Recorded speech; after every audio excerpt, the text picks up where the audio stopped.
আসসালামু আলাইকুম ওয়া রাহমাতুল্লাহি ওয়া বারাকাতুহু।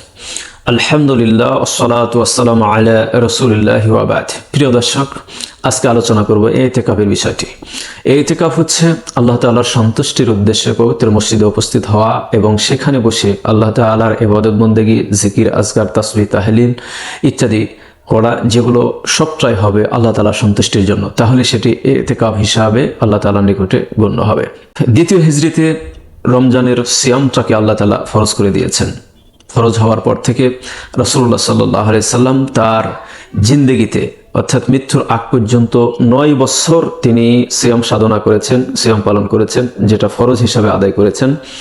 এই 9 বছরের মধ্যে প্রত্যেকটি বছর অর্থাৎ 9 বছরই রাসূলুল্লাহ সাল্লাল্লাহু আলাইহি সাল্লাম মসজিদে ইতিকাফ করেছেন। এমনকি রাসূলুল্লাহ সাল্লাল্লাহু আলাইহি সাল্লাম যখন মৃত্যুবরণ করেন সেই বছরে তিনি 20 দিন মসজিদে অবস্থান গ্রহণ করেছিলেন, অর্থাৎ 20 দিন ইতিকাফ করেছিলেন। অর্থাৎ রাসূল সাল্লাল্লাহু আলাইহি সাল্লামের জীবনের শেষ যে ইতিকাফ ছিল সেই ইতিকাফটা 20 দিন ছিল। রাসূলুল্লাহ সাল্লাল্লাহু আলাইহি সাল্লাম ইতিকাফ করতেন রমজান মাসের একেবারে শেষ দশকে। এই ব্যাপারে হাদিসের মধ্যে উল্লেখ রয়েছে, কানা নবী সাল্লাল্লাহু আলাইহি ওয়াসাল্লাম ইয়াতাকিফু আল আশরাল আওয়াখির মিন রমাদান হাত্তা তাওয়াফাহুল্লাহ। এই হাদিস থেকে যে বিষয়টা সুস্পষ্ট হয় তা হচ্ছে রাসূলুল্লাহ সাল্লাল্লাহু আলাইহি সাল্লাম ইতিকাফ করেছেন শেষ দশকে, অর্থাৎ রমজানের শেষ দশকে, আর মৃত্যু পর্যন্ত তিনি এই আমলটা অর্থাৎ এই ইতিকাফটা জারি রেখেছিলেন, চলমান রেখেছিলেন। এই ইতিকাফের ব্যাপারে রাসূলুল্লাহ সাল্লাল্লাহু আলাইহি সাল্লাম গুরুত্ব আরোপ করেছেন। এমনকি নফল ইবাদতের ব্যাপারে রাসূলুল্লাহ সাল্লাল্লাহু আলাইহি সাল্লাম সাহাবায়ে কিরামদেরকে, পরিবারদেরকে অতটা তাগাদা দিতেন না। কিন্তু যখন রমজান মাসের শেষ দশক আসতো তখন রাসূল সাল্লাল্লাহু আলাইহি সাল্লাম খুব বেশি তিনি আমল করার ব্যাপারে অর্থাৎ ইতিকাফ করার ব্যাপারে এবং শেষ দশকে আরো এক্সট্রা কিছু আমল করার ব্যাপারে তিনি উদ্গ্রীব হতেন, পরিবারদেরকে জাগিয়ে দিতেন, সাহাবায়ে কিরামদেরকে নির্দেশ করতেন। তো এই ব্যাপারে হাদিস সাব্যস্ত হয়েছে। হাদিসের মধ্যে বলা হয়েছে, কানা রাসূলুল্লাহ সাল্লাল্লাহু আলাইহি ওয়াসাল্লাম ইযা দাখালা আল আশরু আহইয়া আল লাইলা ওয়া আইকাযা আহলাহু ওয়া জাদ্দা ওয়া শাদ্দা আল মি'দার। রমজানের শেষ দশক শুরু হলে রাসূলুল্লাহ সাল্লাল্লাহু আলাইহি ওয়াসাল্লাম সারা রাত তিনি জাগ্রত হতেন, পরিবারদেরকে তিনি জাগ্রত করাতেন এবং পরিবারদেরকে উৎসাহ উদ্দীপনা সৃষ্টি করে দিতেন এবং নিজে খুব মজবুতভাবে তার লুঙ্গিটাকে, তার পোশাকটাকে বেঁধে নিতেন। অর্থাৎ ইবাদতের জন্য তিনি একেবারে চূড়ান্ত পর্যায়ের প্রচেষ্টা তিনি চালাতেন।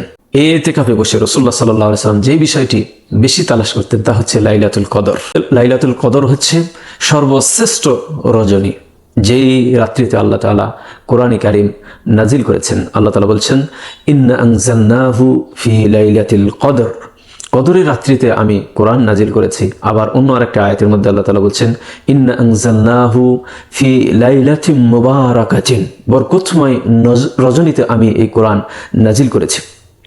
সাহাবায়ে কিরামদের গবেষণা এবং মুফাসসিরবিদদের মতে এখানে মুবারাক রজনী দ্বারা লাইলাতুল কদরকে উদ্দেশ্য করা হয়েছে। এই লাইলাতুল কদরটা এটি হচ্ছে ভাগ্য রজনী, বরকতময় রজনী, যেই রজনীতে ইবাদত বন্দেগী করা 1000 মাস অপেক্ষা উত্তম। বলা হয়েছে লাইলাতুল কদরে খায়রুম মিন আলফি শাহর, 1000 মাস অপেক্ষা উত্তম রজনী বলা হয়েছে। 83 বছর 4 মাস নফল ইবাদত বন্দেগী করলে যে সওয়াব হয়, আল্লাহ তাআলা এই এক রজনীতে তার চেয়ে বেশি সওয়াব আল্লাহ তাআলা দিয়ে থাকেন। এই লাইলাতুল কদরে যে ব্যক্তি সালাত আদায় করে তার ব্যাপারে ফজিলত সাব্যস্ত হয়েছে। রাসূলুল্লাহ সাল্লাল্লাহু আলাইহি সাল্লাম বলেছেন, মান কামা লাইলাতুল কদর ঈমানান ওয়া ইহতিসাবান গুফিরা লাহু মা তাকাদ্দামা মিন যামবি। যে ব্যক্তি ঈমানের সাথে অর্থাৎ আল্লাহ তাআলা যে শরীয়ত দিয়েছেন, আল্লাহ তাআলা যে রমজানটা ফরজ করে দিয়েছেন, আল্লাহ তাআলার ইবাদত বন্দেগী যে ফরজ করে দিয়েছেন, এগুলো পূর্ণ বিশ্বাসের সাথে যদি শরীয়ত মনে করে যদি কোনো ব্যক্তি এই রজনীতে ইবাদতের জন্য দাঁড়িয়ে যায় এবং সওয়াবের আশায় যদি দাঁড়িয়ে যায়, তাহলে আল্লাহ তাআলা অতীতের গুনাহকে মাফ করে দেন। তো রাসূলুল্লাহ সাল্লাল্লাহু আলাইহি সাল্লাম রমজানের শেষ দশকে লাইলাতুল কদর তালাশ করতেন। তবে কিছু কিছু হাদিস থেকে এই বিষয়টা সুস্পষ্ট হয় যে রাসূলুল্লাহ সাল্লাল্লাহু আলাইহি সাল্লাম বিজুর রজনীগুলোতেও লাইলাতুল কদর তালাশ করার ব্যাপারে তিনি উৎসাহ দিয়েছেন। রাসূলুল্লাহ সাল্লাল্লাহু আলাইহি সাল্লাম মসজিদে ইতিকাফ করেছেন, লাইলাতুল কদর তালাশ করেছেন।